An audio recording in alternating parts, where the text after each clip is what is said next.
যে না ব্যাটারি দিলে আমাদের দায়িত্ব আমরা নামা দরকার। চলো আমার সাথে যা কাজ করে 500 টাকা ভ্যান গ্যারেজে যাবেন যাবেন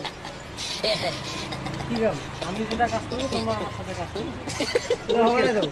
হ্যাঁ এলাই হগড়ে দেবো 6টার সময় যাবেন 600 টাকা দাও। এখন যাবেন 6টার সময় বাড়ি থেকে বাবা 600 দেবে এখন দেখি 600 দেবে ম্যাডাম বললে যে ঠিক আছে মুই হইলে না করো যে কাজ আমি যে কাজ করবো হ্যাঁ আপনি ঠিক সেই আছে কাজ করবেন। মানে নাকি নোংরা গায়ে মাথায় কালো ভরাইবে সেই কাজ করবে তো তো বারবার করছি যে আমি সবুজ যেটা করছি যে আমি যে কাজ করবো তুমিও সেই কাজ করবে হ্যাঁ সবুজ কি যা গু ফেলাইবে তো গু ফেলাবার দেবে কি কাজ বলে কি কাজ আরে কালো ভয় করে দেখো চল চলো চলো যাই খাওয়ার সময় শুনে আমরা মুখ মুড়ে দেন